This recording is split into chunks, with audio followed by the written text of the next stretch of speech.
Broadcasting live from the Albay PIO News Center, providing you the most exclusive news updates from all over the province. This is News at 12. In the local scene, the Albay Provincial Health Office intensified its HIV awareness campaign through the UU message, emphasizing that undetectable viral loads are untransmittable. The initiative aimed to combat stigma, promote accurate information, and empower residents to make informed health decisions. Mikey J. Atea Salomon, Program Coordinator of the National AIDS and STI Prevention and Control Program, discussed key facts about HIV, early testing, and antiretroviral therapy.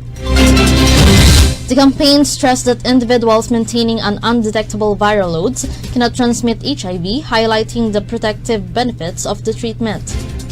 Health officials encourage Albayanos to access free HIV services and share verified information to reduce stigma. The provincial government said protecting oneself is also an act of care for the community.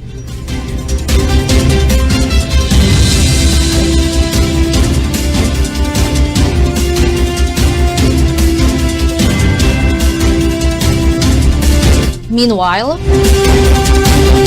the Basic Employment Services Training was launched on December 4th at the Governor's Guest House through the Public Employment Service Office in partnership with the Department of Labor and Employment.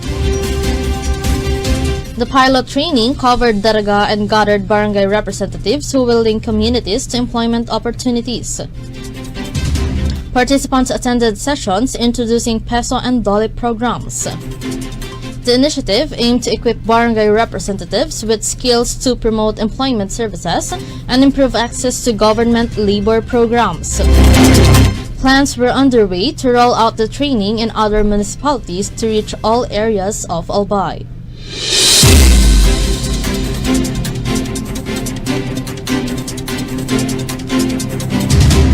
Another story,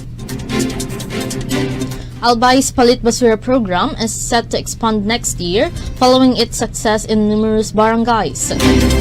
Environmental Management Specialist Mika A. Juarez said the initiative will aim to increase the number of participating barangays while encouraging more communities to exchange recyclable waste for essential goods. Barangay 4 in Puduran recently became the 17th beneficiary under the program. The provincial government aims to reach even more communities in the next year 2026, promoting wider participation in stronger waste management practices. Officials hope that our continued expansion and community engagement will further establish the program as one of Albay's most effective environmental initiatives.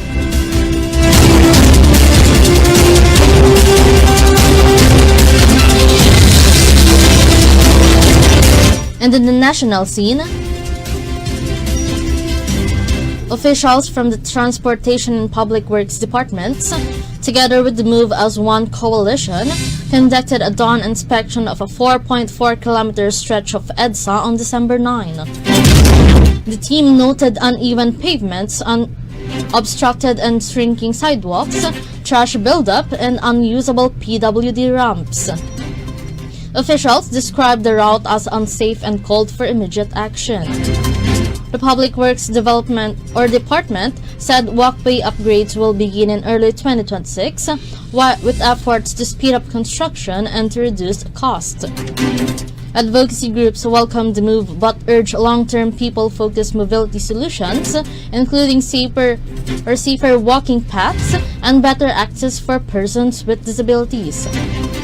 The Transportation Department appealed for public cooperation, saying lasting improvements require both infrastructure upgrades and discipline from motorists and commuters.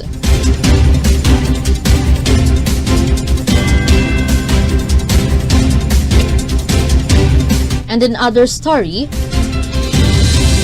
the Commission on Audit has criticized the Social Security system for buying 143,424 rolls of tissue paper worth 13.19 million pesos through a verbal deal with a supplier. The 2024 audit report said the purchase exceeded the agency's 2-month inventory limit and left more than 116,000 rolls with the supplier without a written agreement. COA said the transaction violated procurement rules under PD or Presidential Decree Number 1445 and the 2024 General Appropriations Act, exposing government property to risk of loss or damage. It recommended strict compliance with inventory limits starting this year 2025, better procurement planning and full inventory, and updated guidelines by late 2025.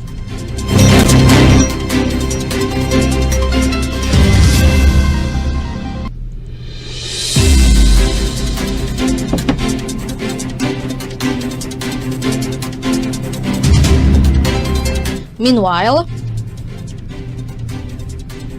Acting Department of Transportation Secretary Jovan Lopez has called on Transport Group Manibela to provide names of the traffic enforcers and Land Transportation Office accused of soliciting bribes from jeepney drivers. The group has raised concerns about the persistent payola culture in some LTO offices that disrupts drivers' operations. Lopez reminded drivers to avoid giving bribes, stressing that such actions are illegal. He has consulted with LTO Chief Assistant Secretary Marcos Laconilau to address the corruption allegations and reported delays in processing required documents and franchise renewals for jeepney operators. The DOTR stressed that roadworthy vehicles, whether traditional or modern, should be registered promptly, while vehicles deemed unroadworthy may require additional time before registration is approved. The call comes as Manibela carries out a 3-day nationwide transport strike from Tuesday to Thursday, protesting alleged abuses including the unjust demerit point system, non-renewal of franchises, and ongoing bribery issues within transport agencies.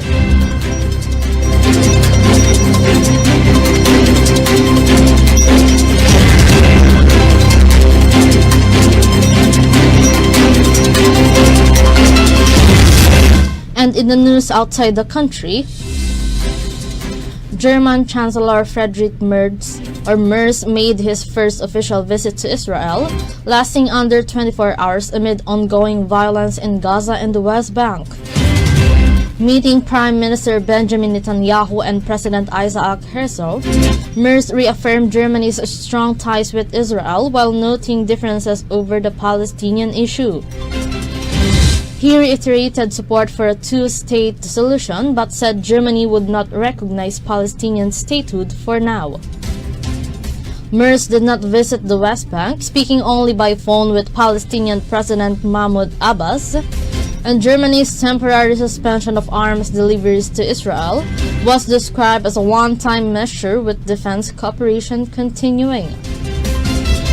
Analysts note Germany's limited influence in the region as key decisions are largely driven by the United States.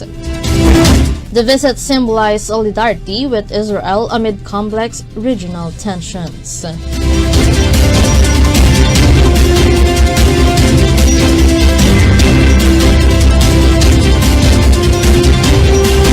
Another story, a 7.5 magnitude earthquake struck off Aomori on Monday night, injuring 23 people and triggering tsunamis up to 70 centimeters.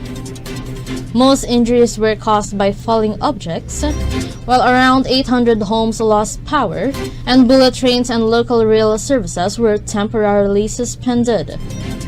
Nuclear facilities reported minor, non-hazardous water leaks, while emergency shelters were opened and defense helicopters deployed for damage assessment. Authorities warn of possible aftershocks and urge residents in 182 municipalities to stay alert. Prime Minister Sanay Takaichi confirmed an emergency task force has been activated to prioritize safety and monitor the situation. Officials stressed the importance of preparedness in this earthquake-prone region.